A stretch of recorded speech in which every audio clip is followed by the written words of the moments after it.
சப்போர்ட்டுக்காக வைக்கிறது தான். ஆனால் அந்த முட்டையே வந்து பார்த்தீங்கன்னா முட்டி போட்டு கொடுத்தது யாருன்னு கேட்டிங்கன்னா அந்த பிரார்த்தனை பீல் ஆஃப் மீ.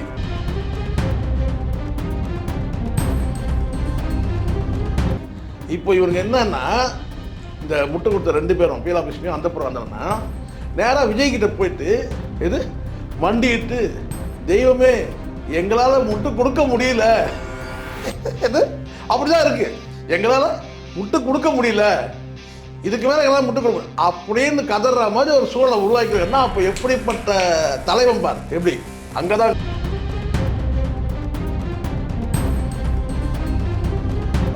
பணம் வாங்கிக்கிட்டுலாம் பேசுறதே கிடையாது. பணம் வாங்கிட்டு பேசுறதே கிடையாது. டேய் பணம் வாங்கிட்டு பேசலாம், ஏன்டா முட்டு கொடுக்குறீங்க? முட்டு கொடுக்குற அவசியமே இல்லைல்ல. இப்போ அந்த புறம் என்ன சொல்றான், எங்களாலன்றாங்க. நல்லா கவனிங்க.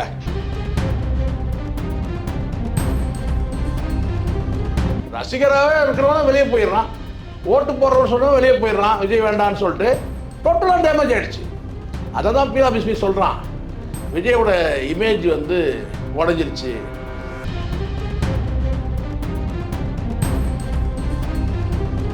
சொன்னானுவாங்களே அது மாதிரி நான் தெரிஞ்சிட்டா. எப்படி தெரிஞ்சிட்டாருன்னா அவன் வாயாலே சொன்னான். கிட்டத்தட்ட அப்படிதானே இருக்கு. இவனுக்கு வாயிலே சொல்றானுங்களா, நாங்கள் தெரிஞ்சிட்டோம், எங்களால் புட்டு கொடுக்க முடியல.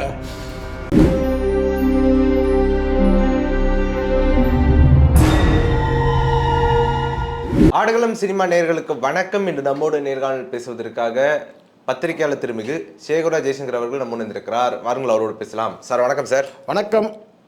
அமெரிக்கா எப்படி போரில் வந்து எங்களுக்கு போதுமான அளவு ஆயுதங்கள் இல்லை அப்படின்னு நிற்கிறாங்களோ, அதே மாதிரி எங்களால் இதுக்கு மேலே விஜய்க்கு முட்டு கொடுக்க முடியல அப்படின்னு விஜய் ரசிகர்கள் நிற்கிறாங்க. இதில் ரொம்ப பெரிய ஹைலைட் என்னன்னா, அந்தனர் அவர்கள் கூட சொல்கிறாரு ரொம்ப ஓவராக முட்டு கொடுத்துட்டோமோ அப்படிங்கிற மாதிரி. எப்படி பார்க்குறீங்க சார்? முட்டுலேயே வந்து முட்டுன்றது உங்களுக்கு தெரியும் இல்லையா, ஒரு சப்போர்ட்டுக்காக வைக்கிறது தான். ஆனால் அந்த முட்டையே வந்து பார்த்தீங்கன்னா முட்டி போட்டு கொடுத்தது யாருன்னு கேட்டிங்கன்னா அந்த பிரார்த்தனை பீல் ஆஃப் மீ. யாருக்கு? விஜய்க்கு. எப்படி முட்டுன்றது வந்து ஒரு சொல்லுவாங்க, ஒரு முட்டுன்றது ஒரு சப்போர்ட். அப்படி சப்போர்ட் பண்ணுறதுக்காக முட்டுக்கு மேடையில் கூட முட்டு கொடுக்குறதுன்றது அதுதான். ஏன் விழுந்துடாமல் இருக்கிறதுக்கு முட்டு கொடுக்குறதுன்றது அதுதான். ஆனால் அந்த முட்டையே வந்து பார்த்தீங்கன்னா இவங்க முட்டி போட்டு கொடுத்த நபர்கள் யார்? இவங்க 2 பேருமே, அது அந்த புறம் சரி பீலா பிஸ்மி 2 பேருமே வந்து அப்படி ஒரு இது வரைக்கும் யாருமே வந்து விஜய்க்கு அப்படி ஒரு வந்து ஒரு முட்டு கொடுக்கவே முடியாது, முட்டி போட்டு முட்டு கொடுத்தவனுங்கன்னு வச்சுங்க. ஆனால் இதில் என்ன வேடிக்கைன்னா, இவங்க 2 பேராலுமே வந்து பார்த்தீங்கன்னா எங்களால் வந்து எங்களால் வந்து முட்டு கொடுக்கவே முடியலை அப்படின்னு சொல்லிட்டு வந்து பார்த்தீங்கன்னா வந்து கதறக்கூடிய சூழ்நிலை உருவாயிடுச்சு. இப்போ உதாரணத்துக்கு ஹரிச்சந்திரன் உங்கள் ஒரு படம் ஏற்கனவே சொல்லியிருக்கிறேன்னு நினைக்கிறேன், இருந்தாலும் சொல்லிடுறேன், இன்னொரு பார்வையாளருக்கு பார்க்காதவங்களுக்கு ஒரு தடவை சொல்கிறேன்.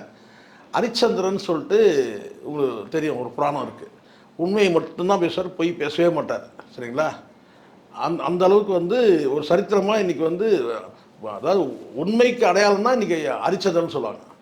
அந்த அளவுக்கு அப்பா இவர் யார்? ஹரிச்சந்திரன் இவர் அப்படின்னா. ஏன்னா ஹரிச்சந்திரன்ற அந்த கேரக்டர் என்னன்னா முழுக்க முழுக்க உண்மையை பேசுவார். எவ்வளோ இடர்பாடுகள், எவ்வளோ நெருக்கடி, எவ்வளோ துயரங்கள், கஷ்டங்கள் வந்தாலும் ஒரே ஒரு பொய் கூட சொல்ல மாட்டேன். கடைசி வரைக்கும் உண்மையே இருந்தார். அதுக்கப்புறம் சிவபெருமானும் வந்து பார்வதி தேவியும் 2 பேரும் வந்து அவரை வந்து அவருக்கு வந்து அருள் பாலிப்பாங்க. இது வரலாறு. இல்லை என்னன்னா, ஒரு ஸ்டோரி வந்து உல்டாவாக எடுத்தாங்க தூர்தர்ஷனில். ஒரு ஸ்டோரி வந்து உல்டாவாக எடுத்தாங்க. என்னன்னு கேட்டால், ஹரிச்சந்திரன் வந்து உண்மையே பேசுகிறவர், சந்திர ஹரின்னு எடுத்தாங்க தூர்தர்ஷனில். நான் சொல்கிறேன் 40 வருஷத்துக்கு முன்னாடி, 40 கூட இல்லை, கிட்டத்தட்ட 45 வருஷத்துக்கு முன்னாடி. பிளாக் அண்ட் அதாவது டிவி வந்த காலகட்டத்தில் 80களில் டிவி அறிமுகமாச்சு இல்லையா, அந்த காலகட்டத்தில் என்ன சொல்கிறாங்கன்னா, என்னென்னா ஒரு ட்ராமா எடுக்கிறாங்க. அதில் சந்திர ஹரின்னு சொல்லிட்டு ஒரு மேடை நாடகத்தை வந்து நடிக்கிறாரு. அதில் சந்திர ஹரின்றது ஒரு பேர் வச்சாங்க. பார்த்துக்க என்னென்னா, அதில் ஒரு நகைச்சுவை தான் அது முழுக்க முழுக்க. அதில் என்னென்னா, அவர் வந்து ஃபுல் அண்ட் ஃபுல் வந்து பார்த்திங்கன்னா வந்து பொய்யே தான் பேசுவார், உண்மையே பேச மாட்டார். அது அவசியம் இல்லைனாலும் கூட பார்த்தீங்கன்னா அந்த இடத்துல ஏன்பா இந்த இடத்துல அவசியமே இல்லை, இது எதுக்குப்பா இந்த இடத்துல பொய் சொல்லணும், அவசியம் இல்லைனாலும் கூட இல்லை நான் வைராக்கியமாக வந்து பொய் தான் சொல்வேன். அந்த மாதிரி வந்து வாழ்க்கையில் அத்தனை சூழல்லையும் வந்து அவர் வந்து பொய் தான் சொல்வார், உண்மையை சொல்லவே மாட்டார். ஒரு கட்டத்தில் கடைசியாக வந்து கதறுவாங்க. யார்? சிவனும் சிவபெருமானும் வந்து பார்வதியும் வந்து அதோட மற்றவங்களும் வந்துடுவாங்க. பிரம்மா அவன் இருக்கிறாங்களே மொத்த கடவுள் சாமிங்களாம் இருக்கிறாங்க. நமக்கு சாமிக்கு ரொம்ப இருக்கிற அத்தனை சாமி வந்துடுவாங்க. பிரம்மா விஷ்ணு அவன் மொத்தமாக கும்பல் மொத்த படையை வந்துடும். சாமிகளுடைய அத்தனை கடவுள்களும் வந்து நின்று சந்திரன்கிட்ட கெஞ்சுவாங்க. ஒரே ஒரு உண்மையை சொல்லிட்டு ஒரே ஒரு முறை சொன்னான், இல்லை நான் போய் தான் சொல்லுவேன் கடைசின்னு சொல்லிட்டு எல்லா காலகட்டத்திலும் மகன் செத்து கிடப்பான், வந்து மனைவி எந்த இடத்தையும் எல்லாத்தையும் எழுந்திருப்பாங்க. அப்பயாவது மனைவி சொல்லிருந்தாங்க, ஒரே ஒரு உண்மையை சொல்லிடுங்க அப்படின்னு சொன்னால் சொல்லவே மாட்டேன். ஹரிச்சந்திரன் எப்படி பார்த்தீங்கன்னா பொய்யே சொல்ல மாட்டேன்னு சொன்னாரோ அதே மாதிரி இவங்க உண்மையே சொல்ல மாட்டாங்க. இப்போ இவங்க என்னன்னா இந்த முட்டை கொடுத்த 2 பேரும் பீலா பிஸ்மியும் அந்தப்புறம் வந்தோம்னா நேராக விஜய்கிட்ட போயிட்டு மண்டிட்டு, தெய்வமே எங்களால் முட்டு கொடுக்க முடியல, அப்படிதான் இருக்கு, எங்களால் முட்டு கொடுக்க முடியல, இதுக்கு மேலே எங்களால் முட்டு கொடுக்க முடியல அப்படின்னு கதற மாதிரி ஒரு சூழலை உருவாக்கிருக்கா. அப்போ எப்படிப்பட்ட தலைவன் பார். எப்படி அங்கே தான் கவனிக்கணும். இங்கே விஜய் பார்க்கணும். எப்படி ஹரிச்சந்திரன் வந்து எப்படியோ அது மாதிரி சந்திரஹரி எப்படியோ முட்டு வழக்கமாக முட்டு கொடுக்குறாலே முட்டு கொடுக்க முடியல. ஏன்னா விதவிதமாக முட்டு கொடுக்குறவனுங்க, இது வெரைட்டியாக வந்து முட்டு கொடுப்பானுங்க. முட்டு கொடுக்குறதுக்காக யாரை வேணாலும் பகைச்சிப்பானுங்க. தலைவர் ரஜினியை கூட பகைப்பானுங்க, அஜித்தை பகைப்பானுங்க, புதுசாக கதையாக எடுப்பானுங்க. இப்படி எல்லாத்தையும் எடுத்து பிரச்சனையே இல்லைன்னா இவங்களே பிரச்சனையை உருவாக்குவானுங்க. திரிஷாவுக்கு வீடு வாங்கி கொடுத்தவர் யார்? விஜய். அதுக்கப்புறம் அவங்களே வந்து என்ன சொல்ல, ஏன்னா மற்ற பிரச்சனை எதுவும் இல்லைன்னா புதுசாக இவங்களாம் கிளப்பி விடுவானுங்க. திரிஷாவுக்கு வீடு வாங்கி கொடுத்த விஜய். அதுக்கப்புறம் ஒரு 2 மாதம் கழிச்சு என்ன சொன்னால் அது அவருக்கு வாங்கி தரல, வேற ஒருத்தர் வந்து வாங்கியிருக்காங்க அப்படின்னு சொல்லி இவங்களே பேசுவானுங்க. அதில் வெக்கமே இல்லாமல் ஒரு நேர்காணலில் சொல்கிறான் வந்து பீலா பிஸ்மி, அவர் வந்து பணம் வாங்கிக்கிட்டுலாம் பேசுகிறதே கிடையாது. பணம் வாங்கிட்டு பேசுகிறதே கிடையாது. டேய், பணம் வாங்கிட்டு பேசலாம், ஏன்டா முட்டு கொடுக்குறீங்க? முட்டு கொடுக்குற அவசியமே இல்லைல்ல. இப்போ அந்தப்புறம் அந்த என்ன சொல்கிறான், எங்களாலன்றாங்க. நல்லா கவனிங்க, இது என்னால் நல்லா கவனிங்க, இந்த வார்த்தையை கவனிங்களா. என்னால் முட்டு கொடுக்க முடியல சொல்ல, எங்களால் முட்டு கொடுக்க முடியலன்ற ஒரு வார்த்தை பன்மையில் பேசுகிறாங்க. கவனிங்க அந்த வார்த்தையை, நீங்கள் நல்லா கவனிங்க. அந்த இடத்துல தான் பார்வைகள் எல்லாரும் கவனிங்க. எங்களாலன்றே வரணும். இப்போ நான் சொல்கிறேன் சார், என்னால் தான் நான் சொல்வேன். I am single. நான் சொல்கிறேன் என்னால் முட்டு கொடுக்க முடியும்னு சொன்னேன். நான் ஒரு டீமாக இருந்தாலும் தான் எங்களாலும் சொல்வேன். அவன் சொல்கிற வார்த்தைன்னா எங்களாலே முட்டு கொடுக்க முடியல அப்படின்னா விஸ்மியை சேர்த்து தான் சொல்கிறான். விஸ்மி என்ன சொல்கிறான், சரி நான் முட்டு கொடுக்குறேன்னா ஏன் முட்டு கொடுக்குறேன்? முட்டு எதுக்காக கொடுக்குறான்? இப்போ அவனே சொல்கிறான் ஸ்டேட்மெண்ட்டில் வந்து பார்த்தீங்கன்னா ஒத்துக்கிறான். இது ஒரு கன்ஃபெஷன் ஸ்டேட்மெண்ட் மாதிரி கொடுக்குறான், ஒப்புதல் வாக்குமூலம் கொடுக்குறான். எங்களாலே வந்து முட்டு கொடுக்க முடியலங்க. முட்டு எதுக்கு கொடுக்கணும்? இப்போ என்ன இடத்துக்கு நான் யாருக்கும் முட்டுலாம் கொடுக்குறது கிடையாது. இது இருக்கிற சப்ஜெக்டை பேசிட்டு போயிட்டே இருப்பேன். ஒரே வார்த்தை, என்ன விலைக்கு வாங்குறது இன்னும் பிறக்கல, ஒருத்தன் முடிஞ்சிச்சு, அவ்வளோதான். ஒருத்தன் பிறக்கவே இல்லைன்றேன். அப்படி போயிட்டு இருக்கிறோம். அது பார்க்குறவங்களுக்கு தெரியும். இதில் வெக்கவும் கூச்சநாச்சமே இல்லாமல் பார்க்குறவங்களுக்கு தெரியும் நாங்கள் வந்து பணம் வாங்கிட்டு பேசுகிறோமா இல்லையான்றது. டேய், பார்க்குறவங்க சொல்லியிருந்தேன், அடுத்து கமெண்டாவது படிக்கடா. எது கமெண்ட்டை படிங்க முதல்ல. அப்போது இது நல்லா புரியுதுங்களா? இதுதான் விஷயம்.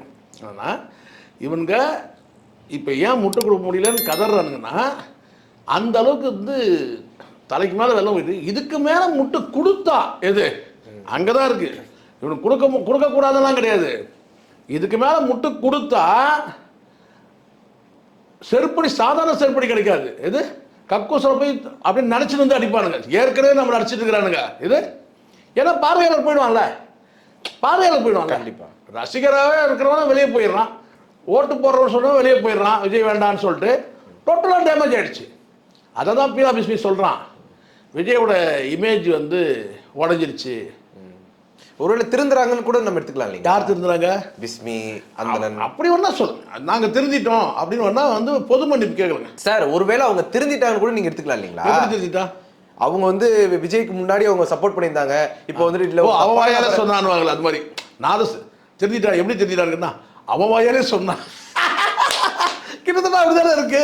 இவனுக்கு வாயிலே சொல்றானுங்க, நாங்கள் திருந்திட்டோம், எங்களால் முட்டு கொடுக்க முடியல, இது அவர் இமேஜ் உடஞ்சிருச்சு. இப்போ புரியுதாடா?